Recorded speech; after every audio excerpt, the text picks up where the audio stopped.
Hello. Continuing with where we left yesterday, the second chapter. Few more things are left there, and then we'll quickly move to the third chapter.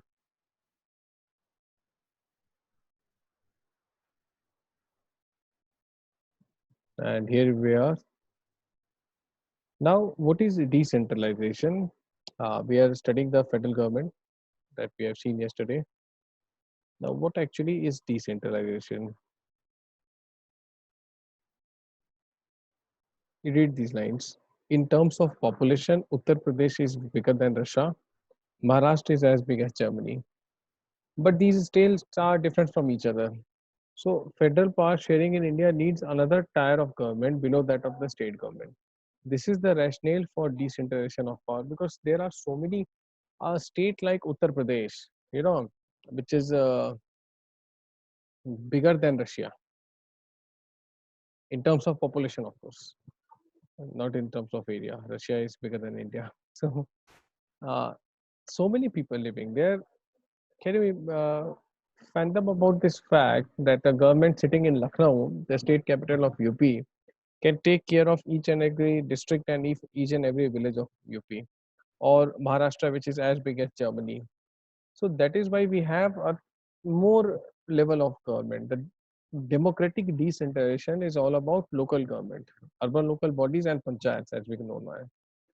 So we see that federal power sharing in India needs another tier of government below that of state. Now, this is what the rationale of decentralization is all about. And when power is taken away from central and state government and given to local government, it is called decentralization. This is what NCRT tells us. So this is what we shall remember in our exam. Basic idea behind decentralization is that there is a large number of problems and issues which are best settled at local level. So these two lines are very important. There are issues. Not every villager in UP can go to Lucknow every other day and seek justice, talk to the administration, talk to the courts. So some delegation has to be done at the lowest level or the local level, where people can take a call based on their own preferences, what they think is right. So democratic decentralization is an attempt towards the same. So people having better knowledge of problems in their locality, they also have better ideas on where to spend money and how to manage things more efficiently. So this helps in inculcating a habit of democratic participation where the local population comes based on the popular mandate. Things are done there. This is what happens in Panchayat. So the need for decentralization was recognized in the constitution, and since then there have been efforts. Major step was taken in 1992. Constitution was amended. PV Narasimha Rao was the prime minister. Under his government, this was done. Now it is constitutionally mandatory to hold regular elections to local government bodies. Like I guess we have discussed this earlier that the Rajasthan state had this district called Nagaur, where the first panchayat elections happened in 1950s, 54 I guess. But it was not mandatory for any state government or even for the central government to hold panchayat elections. Post 1992, once this constitutional amendment was in place, now it becomes mandatory. Earlier it was optional. That is why we had just one district in Rajasthan, Nagaur. Now you have to have panchayat elections in every village of India. Or maybe if the size of the village is small, then 2 to 3 villages coming together will have one panchayat. There are several such cases. But now elections will happen. Seats are reserved in the elected bodies and executive head of the institution for SC, ST, and OBCs. So reservation is given. One third of all positions are reserved for women in all panchayats. Some states like Bihar have given it, extended it till 50% for women. An independent institution called the State Election Commission has been created in each state to conduct panchayat and municipal elections. State Election Commission functions under the Central Election Commissioner, the office of CEC, and the state government are required to share some powers and revenue with local government. The nature of sharing varies from state to state. Of course, that depends on the state government. So rural local government is popularly known by the name Panchayati Raj. Each village or a group of village in some state has a Gram Panchayat. This is a council consisting of several ward members, often called Panch, and the president or Sarpanch. This we have seen, and we are again seeing it. They are directly elected by all the adult population living in that ward. Adult here means 18 and above. or village. It is the decision-making body for the entire village. Panchayat works under the overall supervision of Gram Sabha. Okay, all the voters in village are its member. Every voter is a member of Gram Sabha, and it actually supervises the panchayat. It has to meet at least twice or thrice in a year to approve the annual budget of the Gram Panchayat. So you cannot, the Sarpanch, the five old people who are elected as Sarpanch, they cannot do things on their own. They have to take consent from, they have to consult the Gram Sabha. Now Gram Sabha will tell them where all the, who is, what is, who all are members of Gram Sabha, all the adult voters, 18 and above, everyone, whosoever is living in the village is the member. It approves the budget. These thing is important. Please try to divert funds. Please try to utilize funds for making roads, or maybe for something related to agriculture, for digging canals, something like that. So the entire Gram Sabha takes a call on that. The local government structure goes right up to the district level, and few Gram Panchayats are grouped together, and now they become what is called Panchayat Samiti or Block or Mandal. Earlier also we have seen, again we are seeing this. In your earlier NCRTs, I can well recall this chapter.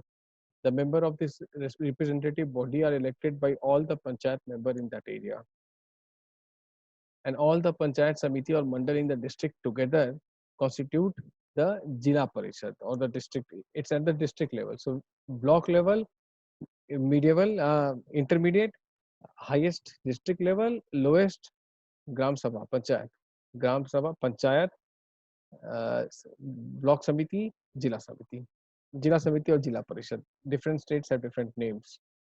So most members of Jila Parishad are elected. Members of Lok Sabha and MLAs of that district and some other officials of the district level bodies are also its members. So see, the elected representatives from the MPs and MLAs are also there. The chairperson is the political head of Jila Parishad. So local government bodies exist for urban areas as well. Municipalities are set up in towns. Big cities are constituted. So municipal corporations, it's divided into municipal corporation, and municipalities and municipal corporations are controlled by elected bodies consisting of people's representative. Municipal chairperson is the political head of the municipality. And in a municipal corporation, such an officer is called the mayor. The head of the municipality is called the mayor. Now, if we see here, the new system of local government is the largest experiment in democracy. So more than 36 lakh elected representatives are there in the panchayats and municipalities. So you see how governance has gone at the local level, how people at the bottom of the pyramid, people who are living in the far-flung villages and small towns, are having their say in how things need to be done in every walks of life, regarding governance, regarding administration, regarding where the money is to be spent in the village, which is the on which project should be taken up on priority basis. So this is actually empowering the people. This is the real essence of democracy. One third seats in panchayats are reserved for women, so the women centric problems can, can be sorted by these women representatives. So these are some very good steps that have been taken. So this is what is given in our second chapter.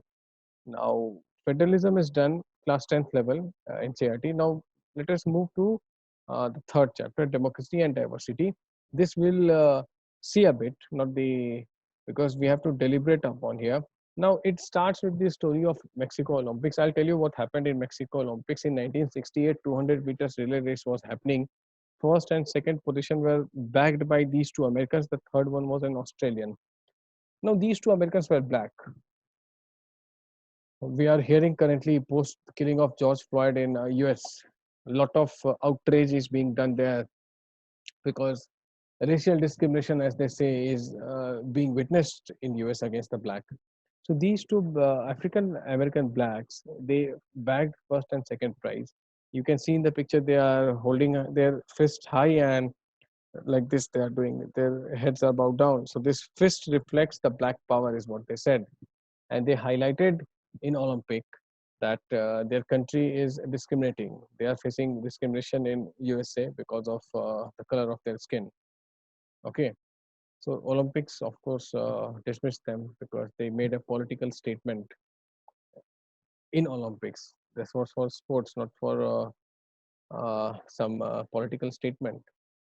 So they would have chosen some other forum rather than Olympics. That is what the organizers thought upon, and their statue is at the St. Joe's State University, 20-foot high sculpture. So International Olympic Association held them guilty of violating the Olympic spirit by making a political statement. Now, the question here is, because same thing we are witnessing in US right now. You see, I'll tell you what we should all, how we should all contemplate upon it. Any killing is preposterous. Any killing is uncalled for, and the manner in which George Floyd, if you have seen the video, you will feel certainly feel outraged because a policeman is, under his knee, his George Floyd's neck is being trapped and he dies. Now, let me tell you, as a student of, lifelong student of Indian Constitution, who reveres every word of the law, what I think upon it. A video is not an evidence. So just by seeing a video, media is showing it 3 to 4 to 5 times, we all feel outraged. No. Now, do you know the autopsy report has said that George Floyd was under the influence of drugs? We are not aware of it. So, of course, that was an autopsy scene, but under what circumstances the policeman did that? And even he was wrong. He should not have done that. Policeman has been booked. He has been put under bars. He has been put behind the bars, the policeman. Now, the protesters, in the name of social justice, are looting the Fifth Park Avenue, one of the most celebrated streets of USA. They have looted each and every shop. Now, where is the social justice here? I don't see any social justice happening here. In the name of social justice, in the name of ending discrimination, why are you creating vandalism on the streets? The law must take its course. The president of USA had to go to bunker. The lights of the White House were switched off. So this is not a call for social justice. Under the pretext of social justice, under the pretext of ending racism, what happened was wrong, but what they are doing is equally wrong. So law must take its course. The policeman has been arrested. Now, in USA, judiciary is supreme. They function on what is called judicial supremacy. We have discussed this. So even if government tries to, try to mold the case in the favor of the policeman, the courts won't allow that. The federal court won't allow that. So as law-abiding citizens everywhere, whether it's in USA, whether it's in India, we must obey the law. We must be law-abiding citizens. When we are studying the Constitution of India, we must hold this text in very high regards. Constitution allows us for democratic, for constitutional dissent, not for vandalizing the streets, not for stopping people, not by blocking the roads. Your liberty ends where others' liberties start. Okay, so when people have nothing to do with your protest and they are being affected, that's not democratic. That's not constitutional. But racism is an issue. Now, what is the issue? Let us see here. The athletes were responding to social divisions and social inequalities. Now, origin of social difference. This is important. Social difference are mostly based on accident of birth. Any fault line can be exploited. We don't choose to belong to our community. Okay, none of us were given this choice that we'll be born in so and so family and following so and so religion or caste and gender. At least science does not know of any such claim which humans before birth are entitled to. So we belong to it simply because we are born into it. We all experience social difference based on accident of birth in our everyday lives. People around us are male or female and they are tall and short, have different kind of complexion or have different physical abilities or disabilities. But all kind of social difference are not based on accident of birth. Some are differences are based on choice. This is important. Some people are atheists, they don't believe in God or any religion. But then you don't come to the one who believe in God and ask him not to believe. Okay, if you are an atheist, fine with it. I am a believer, don't try to influence me because I am not coming there to influence you. Some people choose to follow a religion other than the one in which they were born, fair enough, but then not on the pretext of deceit or fraud or undue power, like it's done in Pakistan. So most of us chose what to. So these are the different choices that we are born with. Every social difference does not lead to social division. Social difference divide similar people from one another, but they also unite very different people. People belonging to different social groups share difference and similarities cutting across the boundaries of their groups. So Carlos and Smith, the two Olympians, the African black Olympians, They were similar in the way that they were both black and African American. So different from Australian one, his name was Norman, who was white. But Norman also, he was wearing the third guy in that image. He was wearing a black pant because he wanted to show his solidarity with the first and second, with Norman and Carlos. So it is fairly common for people belonging to same religion to feel that they do not belong to the same community because either their caste or sect is very different. So even in Hinduism, you see there are so many castes.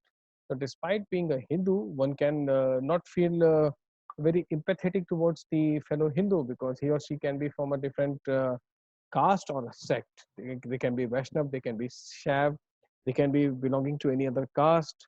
So these identities are also very upfront. It is also possible for people from different regions to have the same caste and feel close to each other. Now, this happens a lot. Yeah, when the conversions happen, when people from Hinduism convert to Islam or Christianity, then most of the Dalits they are the same. They are still called as Dalit Christian or Dalit Muslims. Several such cases have been highlighted here. So rich and poor person from same family often do not keep close relations. Again, economic. You belong to same family. Someone is very rich, someone is very poor. So they are not intermingling with each other to a great extent.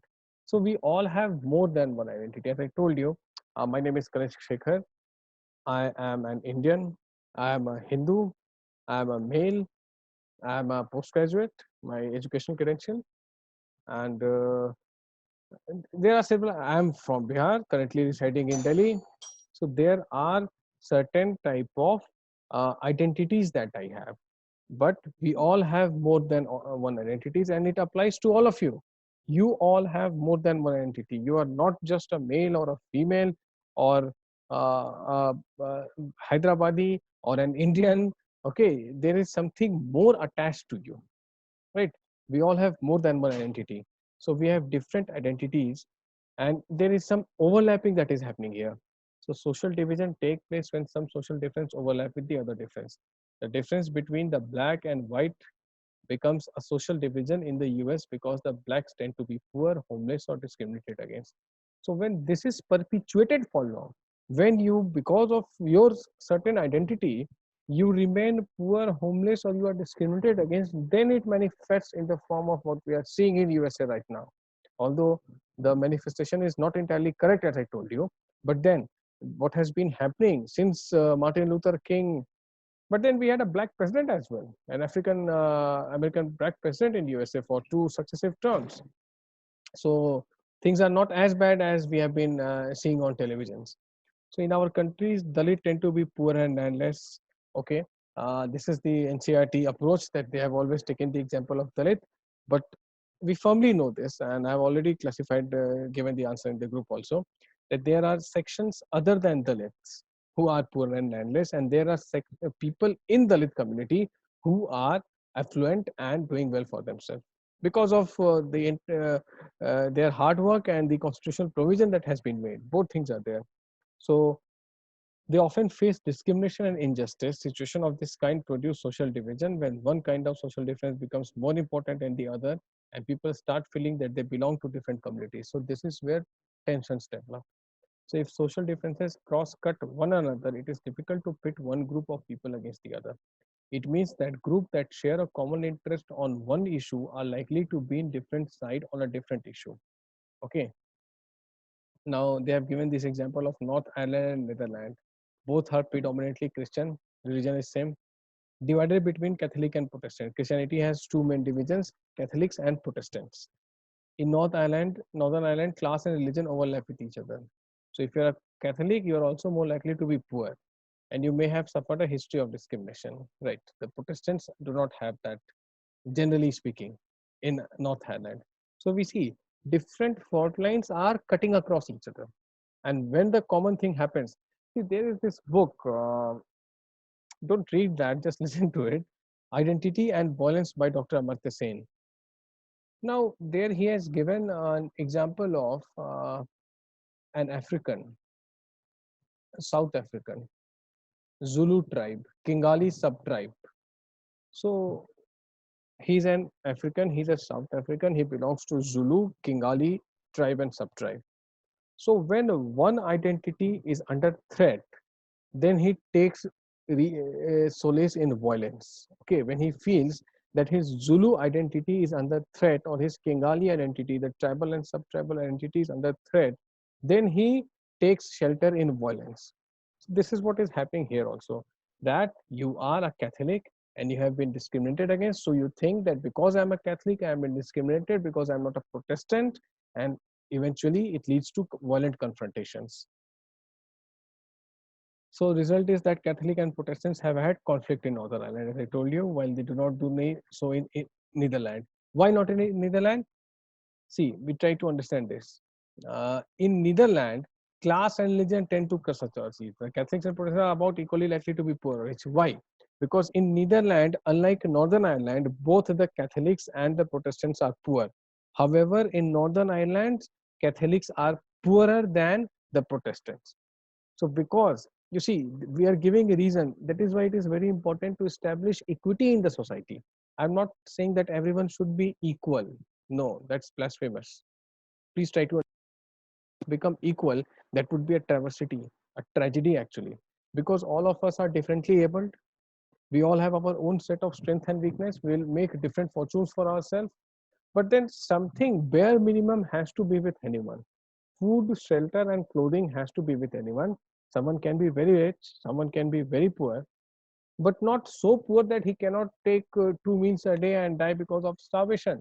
If this goes on for long, then the manifestation is what we are seeing in the form of violent confrontation. There will always be poor and rich, no doubt about that. And you cannot take money from rich and distribute it in the poor. That will kill the incentive to work for the rich. Okay, please try to understand this. So bare minimum has to be achieved by everyone. After that, depends on your fortune, depend on your opportunities available to you and what you do with that opportunity. So social division of one kind or another exists in most countries. It does not matter whether the country is small or big.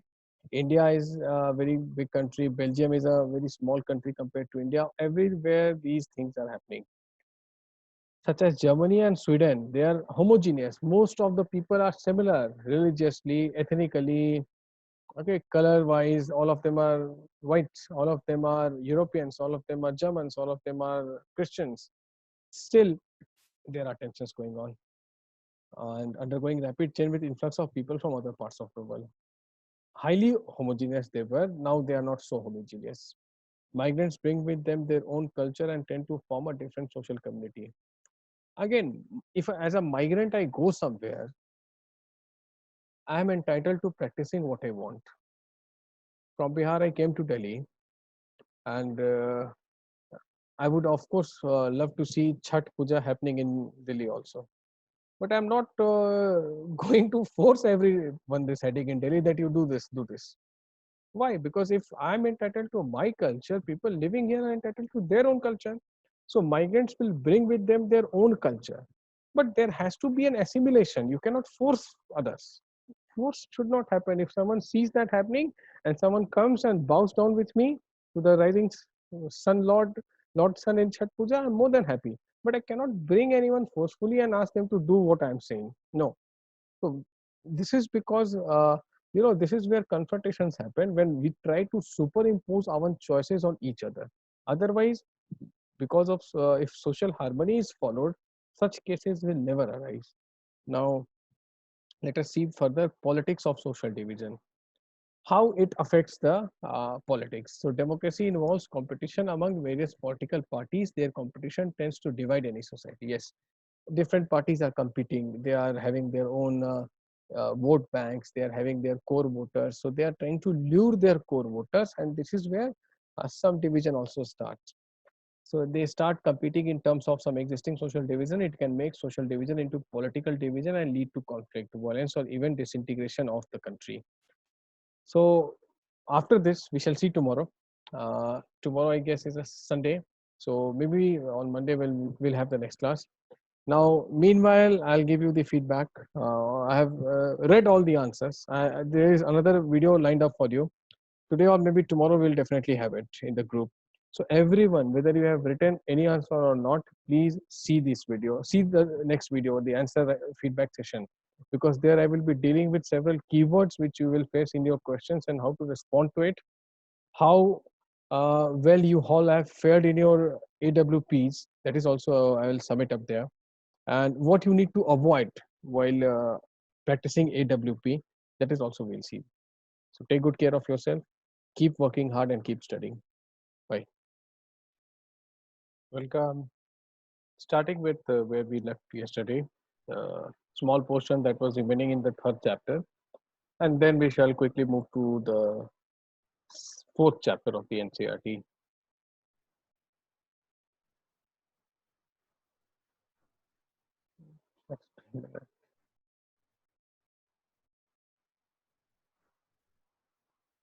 Yes.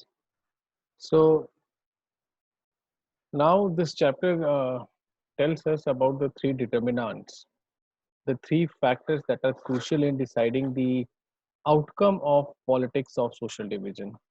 Okay. Now social division exists, and is there something that the politics of social division? Let's start from here.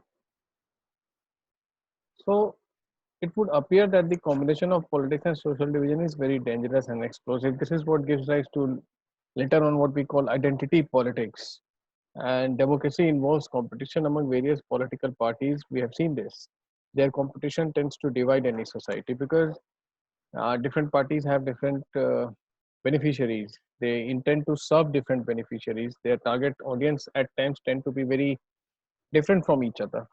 So there are a range of outcomes, and we have discussed this Northern Ireland case, and the region of UK has been for many years the site of a violent and bitter ethno-political conflicts. Why so? Northern Ireland is part of UK itself. Its population is divided into two major sects of Christianity. 53% are Protestant, 47 are Roman Catholics. Now, these are two different sects of Christianity, which are often at confrontation with each other. Catholics were represented by Nationalist Party, who demanded that Northern Ireland be unified with the Republic of Ireland, a predominantly Catholic country. Protestants are represented by Unionists, who want to remain with the UK. So this demand, in fact, when you will study in your modern India, Bhagat Singh was inspired by the Nihilists, the Irish Republicans. So Northern Ireland, which is a part of UK, wants to unite with Southern Ireland, a separate country, and this is what Catholics also want. But uh, this Protestants, they want to remain with UK. So hundreds of civilians, militants, and security forces were killed in the fight between Unionists and Nationalists, and between the security forces of UK and the Nationalists. 1998, UK government and the Nationalists, they reached a peace treaty, after which they later suspended their armed struggle.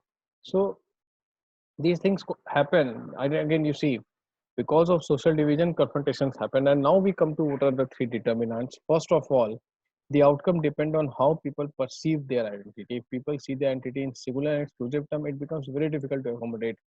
See, there is a term called holier than thou. Holier than thou. HOLIER, than THAN, thou, THOU. That's old Shakespearean English. Better than you. It literally means that I'm better than you. So exclusive, all exclusive. I am the best. Exclusivity. Okay, this is my exclusive land. No one else can reside here. Then it is very, very, very difficult to accommodate. So holier than thou feeling always remains in this exclusivity. What is needed is inclusivity. And secondly, it depends on how political leaders raise their demands of any community. Is it easier to accommodate demands that are within the constitutional framework and are not at the cost of another community? That is why constitution is important. That is why constitutional demands are important. That is why and you should also always support only those causes that are in conformity with the constitution and who are led through constitutionalism. Okay, you can differ with your government, but then there are ways to do it clearly mentioned in the Indian constitution. Other than that, UFPA and NSA would apply on you. Demand for only Sinhala was at the cost of interest of identity of Tamil community in Sri Lanka. Exclusivity is here, no inclusivity. Holier than thou is here. Third, it depends on how the government reacts to demand of different groups. As we saw in example of Belgium and Sri Lanka, if the rulers are willing to share power and accommodate the reasonable demands of minority, social division become less threatening. So rulers and the country has to be accommodative, but only those demands can be included. Only those demands can be legitimately shared and addressed, which are in themselves, you know, as per the constitution and by their very nature, which are legitimate. You cannot call for a separate Tamil Ilam in Sri Lanka and get away with it. But if they try to suppress such a demand in the name of national unity, the end result is often quite the opposite. Again, constitution comes into play. Inclusivity comes into play here. The assertion of social diversity in a country needs not to be seen as a source of danger. In a democracy, political expression of social division is very normal and it can be healthy. Okay. This allows various disadvantaged and marginal groups to express their grievance and get the government to attend to those.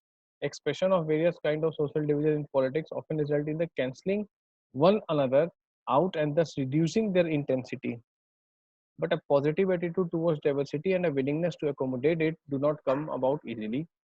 People who feel marginalized, deprived, and discriminated have to fight against the injustice. Such a fight often takes the democratic path, voicing their demand in a peaceful and constitutional manner and seeking a fair position through elections. So, 2 to 3 days back, court in Delhi has denied bail to a student, and she was a student from Jamia Millia Islamia. She was in booked for inciting riots in Delhi. Now, you know what the court said. Court has very famously. I'll just tell you what the court said. I have kept it with me for you. What the court said while denying her the this bail, and she's pregnant. But then the court says, when you choose to play with embers, you cannot blame the wind to have carried the spark a bit too far and spread the fire. This was the observation by the learned judge. So when you were protesting, when you were saying Delhi ki khoon se kranti aayega, that's a call for a bloody revolution. The constitution does not allow that. Peaceful protest through constitutional methods. Go to the Supreme Court or High Court, file a PIL, file a case that government is doing this or that. Do not challenge the sovereignty of the state. Do not call for breaking the country. Do not call for a bloody revolution. So third time, and rightly so, she has been denied. And as far as her pregnancy is concerned, Nandini or Nalini, the girl who killed Rajiv Gandhi, she was also pregnant. In Tihar jail in Delhi, in last 6 months, more than 20 babies have been born. All the facilities are there for pregnant ladies. Pregnancy is not a handicap, okay? Jail authorities take care of that. And this is what the Honorable Court has also observed. And this is what uh, largely it's practiced here. In law of the land has to prevail.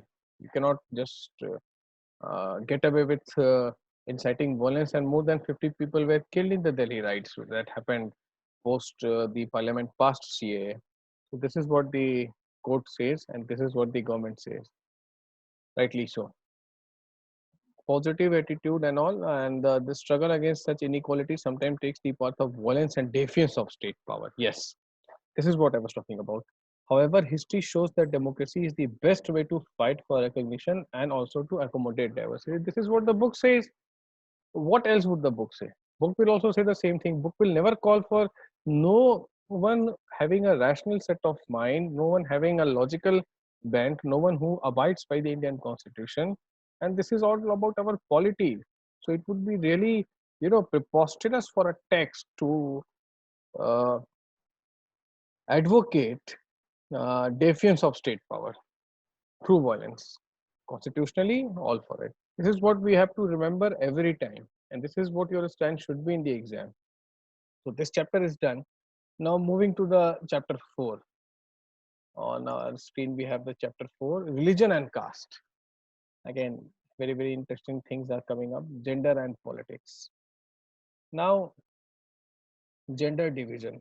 It's a form of hierarchical and social division seen everywhere, but is rarely recognized. Gender division tends to be understood as natural and unchangeable. It is not based on biology but on social expectation and stereotypes. Boys and girls are brought up to believe that the main responsibility of women is housewife and bringing up children. This is reflected in sexual division of labor in most families. Women do all work inside the home, such as cooking, cleaning, washing clothes, tailoring, looking after children. All that what has been assigned to women for over a period of time. And it's not like men cannot do the housework. They simply think it is for women to attend to these things. However, I'm happy to share with you that I am witnessing a role reversal. I'm coming across many men, uh, and rightly, yeah. Household work is not like women job or men job. Both of them, whoever is living in the house, must do something for it. And if both of them, men and women, both address this problem, there will be a very good work share, and things will be done very easily. Yes, also. And nowadays we are witnessing that men are not hesitant. Men are learning things. I mean, how else would you survive when you are away from home, irrespective of your gender? A man or a woman needs certain food every day. And during these times, now we are having a lockdown. So where will you order food from? Why not you make it yourself? What is the shame in it? So that's why I said that people are increasingly adapting uh, these things. The stereotypes are breaking for the better. And when these jobs are paid for, men are ready to take up these works. Most tailors or cooks in hotels are men. Yes, that's certainly true. It is not that women do not work outside their home. In village, women fetch water, collect fuel, and work in field. In urban area, poor women work as domestic helper in middle class homes. Middle class women work in offices. So majority of women do some sort of paid work in addition to domestic labor. The result of this division of labor is that although women constitute half of the humanity, their role in public life, especially politics, is minimal in most societies.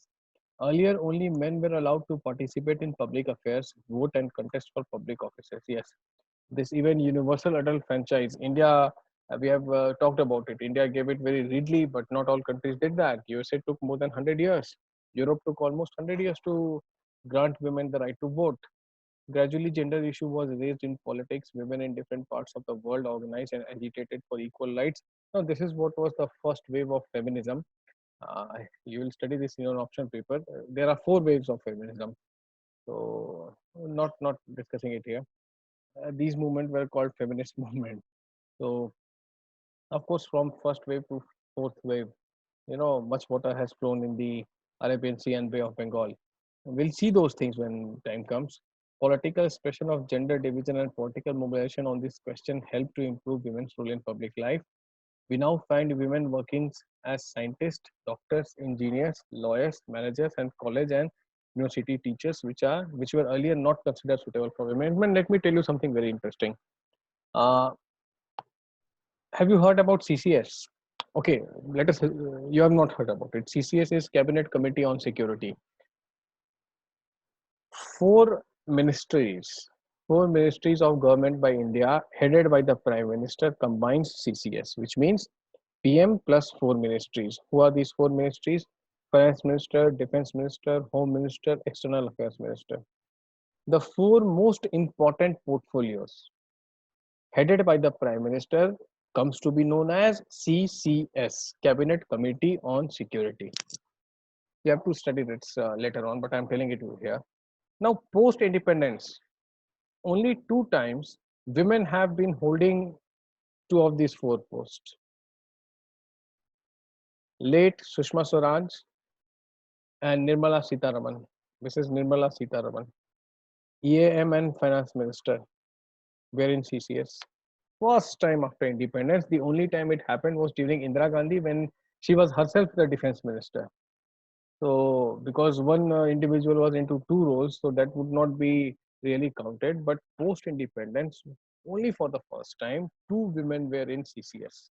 So, that's again, as we are seeing here, these lines that women working as scientists, doctors, engineers, lawyers in CCS. CCS is the core, the crux of the cabinet, the most important. You see the four ministries which I talked: External Affairs Ministry, Home Ministry, Defense Ministry, and Finance Ministry. So aren't these four the most crucial portfolios that any government would have? and having two women in the fore was remarkable. So we have, as I told you, come a long way from where we started actually, where women were denied and all these. You see these stereotypes like to the TV serial makers, the ideal viewer. See this household woman, this housewife is having like Durga Ma. She's having so many hands because she has to perform multitask. They have to do multitasking. So of course, which one of these is you? And again, to the fashion industry, the ideal beauty. This is something to do with the dowry. Again, there are a lot of issues attached here. Feminist, we see a woman or a man who believes in equal rights and opportunities for both women and men. So till here, it's quite fine.